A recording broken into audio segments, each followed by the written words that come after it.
When my husband left for his overseas assignment, I thought I was prepared for the change. We'd been through long work trips before, and we'd always managed. We had our routines, our late-night calls, our messages, and a way of staying connected, no matter the distance. But this time it felt different. As days turned into weeks, the empty silence at home became heavier. I couldn't shake the feeling that something was missing. At first, I filled my time with things that kept me distracted, catching up on work, spending time with friends, even starting a new hobby or two. But no matter what I did, the loneliness always seemed to creep in by evening, as if it knew exactly when to strike. The nights were the worst. Our bed felt too big, the quiet too loud.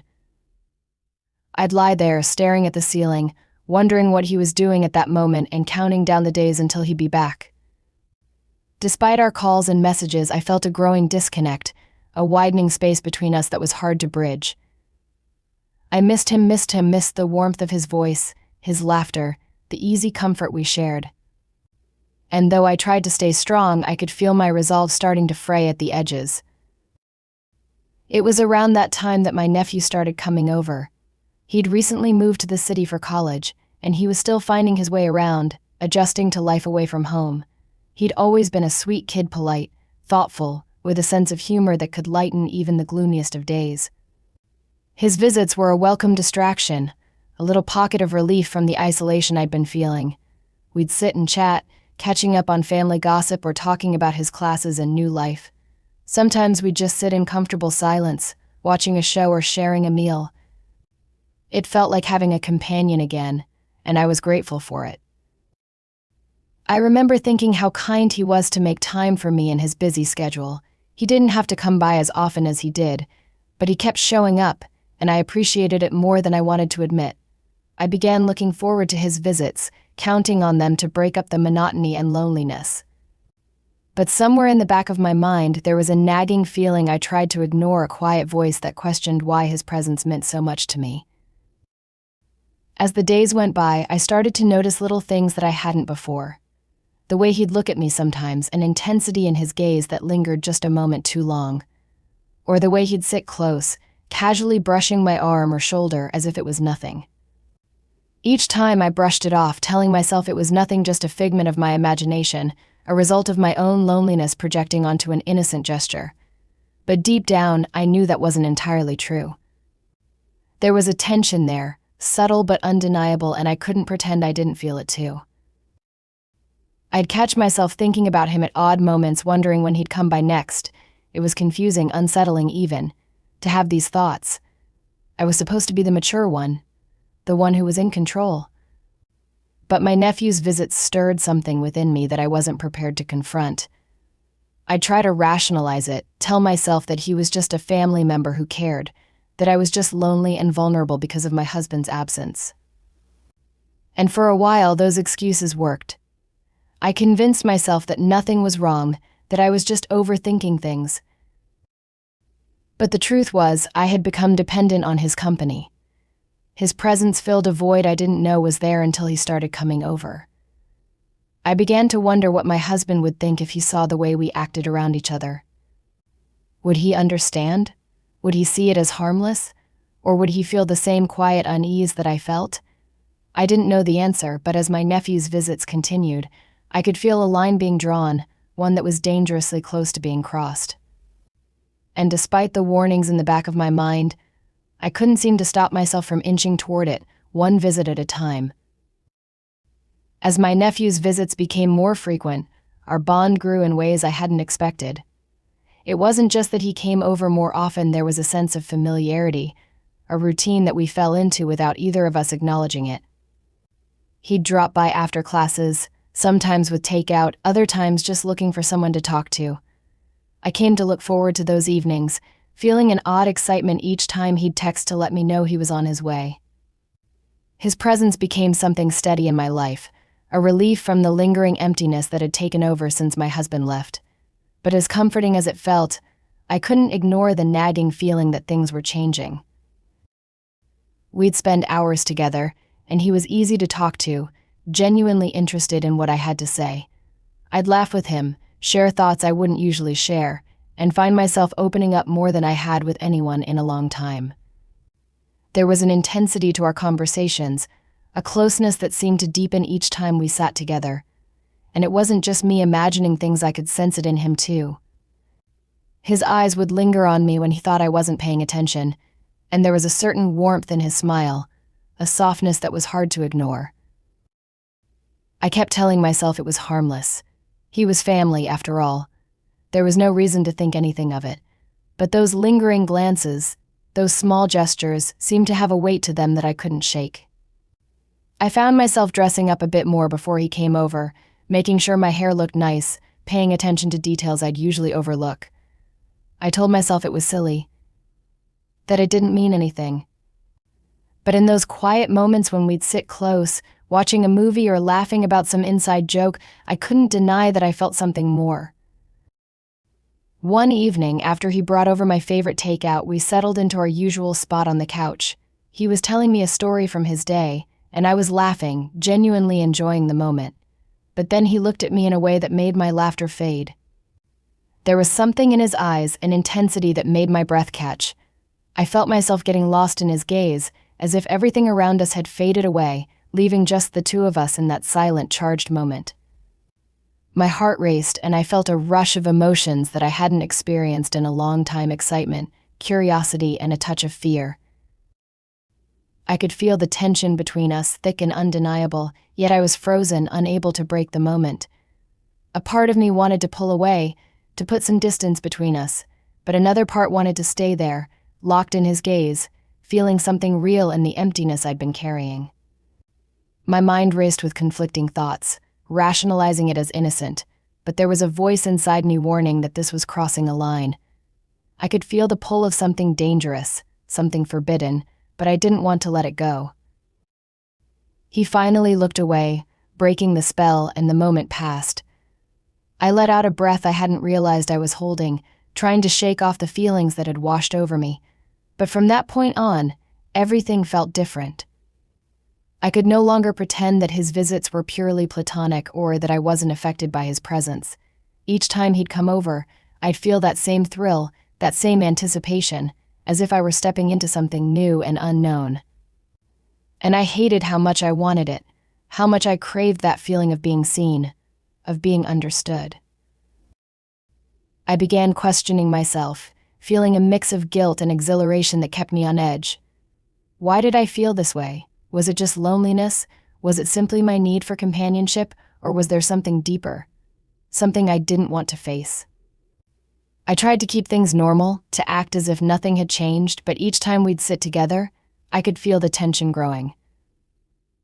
I knew I was treading dangerous ground, inching closer to a line that I shouldn't cross. But with every passing day, the pull grew stronger, and despite my efforts to resist, I felt myself slipping further, unsure of how or even if I wanted to stop. One evening, it all came to a head. My nephew had come over after a long day of classes, and I could tell he was exhausted. He dropped onto the couch with a sigh, looking worn out but still flashing that familiar smile that always seemed to lift my mood. I opened a bottle of wine, thinking we'd share a glass or two, just as we had a few times before. But tonight felt different from the beginning, though I couldn't quite put my finger on why. Maybe it was the way he kept glancing at me when he thought I wasn't looking, or the warmth in his voice as we talked and laughed, both of us letting our guard down a little more than usual. As the night wore on, the wine seemed to loosen something between us, an invisible thread pulling us closer with each passing moment. The laughter became softer, more intimate, and the casual touches an arm brushed here, a hand on a shoulder there felt charged, almost electric. I was aware of him in a way I hadn't allowed myself to be before, noticing the way his smile reached his eyes, the way he seemed so genuinely present in those moments. It was a dangerous kind of comfort, a feeling of belonging that I hadn't realized I'd missed. At some point, the conversation slowed, the laughter fading into a quiet stillness. We were sitting too close, and I could feel the tension building between us, an unspoken understanding hanging heavy in the air. My heart pounded as he looked at me, his gaze intense, searching, and I felt myself getting lost in it. My mind raced with conflicting thoughts. I should pull away, put some space between us, remind myself that he was my nephew and that this was wrong. But I was frozen, caught in a moment that felt both surreal and undeniable, like something I'd been waiting for without realizing it. Before I knew it, we crossed a line that should never have been crossed. The room felt charged, filled with a quiet intensity that left no room for doubt. In that instant, I forgot about everything, the distance between my husband and me, the guilt, the worry, none of it mattered. All that existed was the heat of the moment, the thrill of something forbidden. It was a fleeting moment, a lapse in judgment, but by the time I came to my senses, the damage was done. I felt a wave of regret and shame crash over me, harsh and unforgiving, making it hard to even look at him. I pulled away, a sick feeling settling in my stomach as reality set in. What had I done? I couldn't believe I had allowed myself to be swept up in something so reckless, so wrong. The weight of it was overwhelming, crushing even. All the thoughts and feelings I'd tried to ignore came flooding back, amplified by the reality of what had just happened. I'd betrayed my husband, someone who had trusted me implicitly, someone who didn't deserve this. The guilt was immediate and overpowering, filling me with a deep sense of shame that I couldn't shake. But as I glanced over at my nephew, I was struck by his calmness, his complete lack of remorse. He didn't look guilty or upset. If anything, he seemed almost indifferent, as if what had just happened was no big deal. I felt a pang of anger mixed with my shame. How could he be so unaffected? I was drowning in guilt, my mind spinning with regret, but he sat there as though nothing had happened. It was as if he had taken advantage of my vulnerability, knowing exactly when and how to push the boundaries, yet felt no responsibility for what we'd done. The realization stung, adding another layer of betrayal to my already complicated feelings.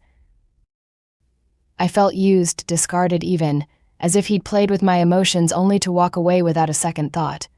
And in that moment, a part of me resented him, resented the way he'd slipped so easily into my life, making me feel things I'd thought were long gone.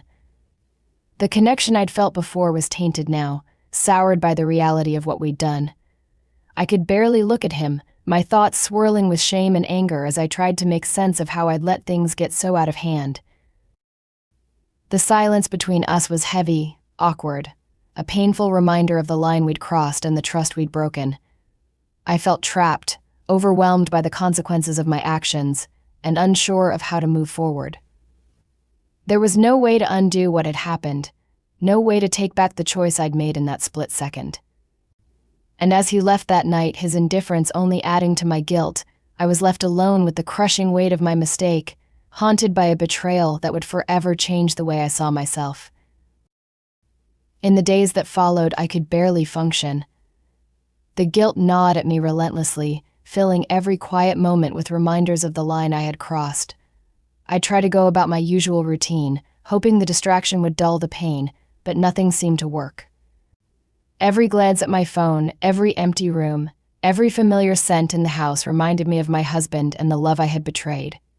It was a sickening feeling, one that seemed to weigh heavier with each passing day, and no amount of rationalizing could lift it. My husband was thousands of miles away, completely oblivious, trusting me without question, while I carried the burden of a secret that would forever change our marriage if he ever found out. As for my nephew, he continued to act as if everything was completely normal. He would text occasionally, sending casual messages like nothing had happened. There was no apology, no regret, no acknowledgement of the turmoil he'd left me to deal with. His indifference shocked me, even hurt me in ways I hadn't anticipated. I'd expected some kind of reaction, some sign that he too felt the weight of our actions. But there was nothing. It was as if he'd simply shrugged it off, like what we'd done was no more significant than an everyday conversation. The complete lack of remorse unsettled me deeply. It was as if he'd only seen me as a temporary distraction, a brief indulgence he could walk away from without a second thought. It felt so unfair. Here I was, left with the entire weight of the situation, struggling to keep it from tearing me apart, while he carried on with his life as if none of it mattered. I tried to avoid him, ignoring his messages and hoping he'd take the hint, but the anger and disappointment festered. I was angry at him, yes, but I was also angry at myself. How could I have been so careless, so weak? How could I have let myself be drawn into something so damaging, something I knew from the start was wrong. The resentment mixed with guilt until I could hardly stand to be alone with my own thoughts. The longer I stayed away from him, the more isolated I felt. My husband was still gone, still oblivious to the storm raging inside me, and I had no one to confide in, no one to lean on. I felt trapped in my own mind, surrounded by memories and regrets that I couldn't shake. Every time I thought about that night, a wave of shame would wash over me, making it hard to breathe. I wanted to go back, to erase the choices I'd made, but there was no undoing it. I was stuck with the reality I'd created, forced to live with the knowledge that I'd betrayed the person I loved most. Meanwhile, my nephew continued on with his life, as if nothing was out of the ordinary. He stopped by a few times, trying to keep things casual, but I could barely stand to look at him. Each visit felt like salt in the wound, a painful reminder of my own mistakes and his callous indifference. I kept hoping he'd show some sign of regret, some hint that he understood the damage we'd done.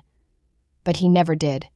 Instead, he'd just flash that easy smile, acting as though everything between us was perfectly fine, as though I was overreacting for feeling as I did. It was infuriating, and it only deepened my sense of betrayal. In my lowest moments, I began to question everything: my marriage, my own morals, my ability to make good choices. I wondered if I'd ever be able to look my husband in the eyes again, to love him the way I had before. The memory of my nephew's indifference made me feel tainted, as if my actions had left a permanent stain on my soul, one I'd never be able to wash away. And with each passing day, as my husband's return grew closer, the dread in my chest tightened. I knew I couldn't keep this secret forever, but the thought of confessing terrified me. The worst part was knowing that, in the end, I'd have to carry this alone. There would be no closure, no mutual understanding, no sense of healing between my nephew and me. He had shown me no compassion, no empathy, leaving me to grapple with the aftermath of a mistake he seemed to shrug off without a second thought. I was left to face my own guilt, my own brokenness, while he moved on, unburdened. It was a cruel twist, a final betrayal that left me feeling more alone than I ever had before. The day of my husband's return was fast approaching, and with it came a mounting sense of dread that I couldn't shake. I had no idea how I was going to face him, how I'd manage to look into his eyes and pretend that everything was the same. I had tried to bury what had happened, convincing myself that I could move on and put it behind me, but the weight of it was suffocating. My guilt felt like an endless ache, gnawing away at me day after day. I'd barely slept, my mind replaying every mistake, every moment, as if it were taunting me with my own weakness. I felt trapped, like a stranger in my own life, unable to escape the consequences of a choice I wished more than anything I could take back. When my husband finally came home, his excitement was unmistakable. He wrapped me in his arms, his warmth so genuine, so unguarded, that it shattered me. I'd forgotten how comforting his presence was, how safe I'd always felt in his embrace. But now, standing there with his arms around me, all I felt was the crushing weight of my betrayal. I wanted to cry, to scream, to confess everything just to end the agony of hiding this secret. But instead, I forced a smile, putting on a brave face, pretending that I was just as happy as he was to have him home. In the days that followed, he tried to pick up right where we'd left off, slipping back into our familiar routines and trying to make up for the lost time. He'd tell me stories about his trip, the places he'd visited, the people he'd met. I'd listen, nodding along, but inside I was numb, my thoughts consumed by the memories I couldn't erase. Every time he looked at me, I felt like he could see right through me, as though he might somehow sense the betrayal I was hiding. I became hyper-aware of every gesture, every glance, terrified that he'd see the guilt in my eyes or notice the way my smile never quite reached my face. My nephew, thankfully, had stopped coming around. Whether it was because he sensed the tension or simply lost interest, I wasn't sure, but his absence was a small mercy. Still, his presence lingered like a shadow over my every interaction with my husband. I felt haunted by the memory, by the choice I'd made in a moment of weakness, and I couldn't shake the feeling that I'd ruined something irreplaceable.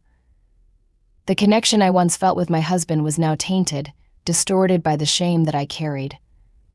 I wanted to reach out to him, to to find solace in his love, but every time I tried, the guilt held me back, an invisible wall that I couldn't break through. One evening, as we sat together in the quiet comfort of our home, he took my hand, his eyes filled with love and concern. He asked if something was wrong, if I was okay. His voice was gentle, filled with a tenderness that made my heart ache, and for a moment, I felt the urge to tell him everything. I wanted to come clean, to be free of the secret that was eating away at me.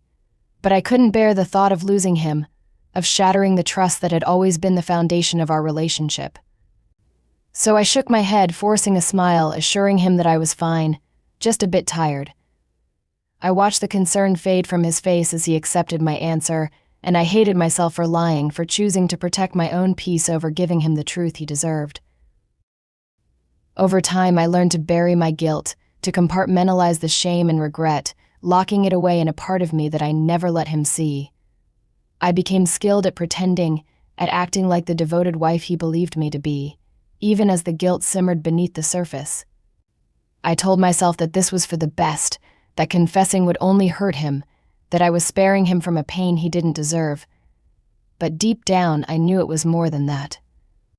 I was protecting myself, clinging to the life we'd built together, even if it meant living with a secret that would forever keep me from truly connecting with him. In the end, I became a stranger to myself.